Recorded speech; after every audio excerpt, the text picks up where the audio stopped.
வணக்கம். பாண்டித்துறை ஜோதிடர் பேசுகிறேன். நேற்றைய காணொலியில் நம்ம சீவிகை யோகத்தை பற்றி பார்த்தோம்ங்களா.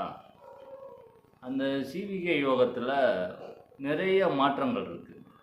அதாவது எந்த கிரகத்துக்கூட சம்பந்தம் ஏற்பட்டாலும் அந்த சீவிகை யோகம் ஏற்படும். சீவிகையினாலே ஒரு வந்தான ஒரு வாழ்க்கையை கொடுக்கக்கூடியது, ஆடம்பரமான ஒரு வாழ்வை கொடுக்கக்கூடியது தான் அந்த யோகம்.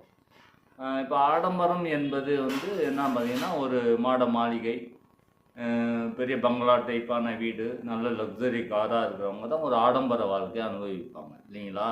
அந்த ஆடம்பர வாழ்க்கையில் அவங்களுக்கு அந்த ஒரு லக்ஸரி கார் அமைப்பு எப்படி அமையும்னா, அது ஏற்படுத்தி கொடுப்பது தான் அந்த சீவிகை யோகம். இதுக்கு சுபகிரகத்தோட சம்பந்தம் இருக்கணும், லக்னத்துக்கு மறையாமல் இருக்கணுன்றது தான் ஒரு விதி, அதான் கான்செப்டு. அப்படி பார்க்கும்போது இதுக்கு முக்கியமாக சுக்கிரனை தான் நம்ம எடுத்துக்கணும். அந்த சுக்கிரனால தான் அந்த சீவிகை யோகமே அங்கே ஏற்படும் இல்லைங்களா. அப்படி பார்க்கும்போது சுக்கிரன் என்பவர் சுபகிரகமாக வராரு.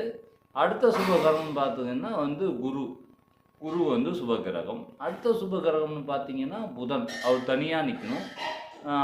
அடுத்தது வளர்பிறை சந்திரன், இவங்களாம் சுபகிரக லிஸ்ட்டில் வந்துடுவாங்க.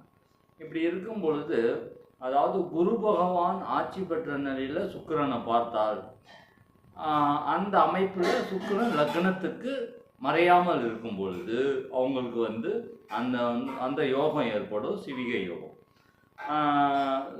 அது எந்த மாதிரி காலம், அதாவது சுக்கிரன் சம்பந்தப்பட்ட தசாபுத்தி, குரு சம்பந்தப்பட்ட தசாபுத்தி, இல்லைன்னா குருவோட தசாபுத்தி, இல்லைன்னா சுக்கிரன் தசாபுத்தி நடக்கும் பொழுது அந்த யோகங்கள் அவங்களுக்கு போகும். அது எப்படி நம்ம எடுத்துக்கணும்னா, சுக்கிரன் ஆட்சி பெற்ற நிலையில் இருக்கணுங்கிற அவசியம் இல்லை. குரு பார்க்க வேண்டிய குரு தான் ஆட்சி பெற்ற நிலையில் இருக்கணும். அப்படி இல்லைன்னா குருவும் சுக்கிரனும் சேர்ந்தே ஒரே வீட்டில் இருக்கலாம். அப்படி இருந்ததுன்னா அந்த சிவிகை யோகம் அவங்களோட தசாபுத்தி காலங்களில் கண்டிப்பாக அவங்களுக்கு நிகழும். இப்படி வச்சுக்கலாம். குரு தனுசில் இருக்காருன்னு வச்சுக்கோங்க, சுக்கிரன் நேராக மிதுனத்தில் இருப்பார். அப்போ அவங்களுக்கு நேரடி 7ஆம் பார்வை இருக்கும். அந்த 7ஆம் பார்வையில் சுக்கிரன் லக்னத்துக்கு மறையாமல் இருக்கணும். அப்படி பார்த்தீங்கன்னா சுக்கிரன் எந்த லக்னமாக இருக்கணும்னா, கும்ப லக்னமாக இருக்கணும். கும்ப லக்னமாக இருந்தால் சுக்கிரன் மறைய மாட்டார், சரிங்களா. மறையாமல் இருப்பார், கரெக்டான ஒரு ஆப்ஷனில் இருக்கும். அடுத்தது பார்த்தீங்கன்னா மீன லக்னமாக இருக்கணும், அது 4ஆம் அதிபதி, 4ஆம் வீடாக வந்துடும். இப்படி இருக்கிற கான்செப்டில் சுக்கிரன் மறையாமல் இருக்கும் பொழுது, குருவோட பார்வைப்படும் பொழுதும் அவர் கண்டிப்பாக அந்த சிவிகை யோகம் ஏற்பட்டு மிகப்பெரிய வசதி ஆடம்பரத்தை அவங்க அனுபவிப்பாங்கிறது ஜோதிட விதி.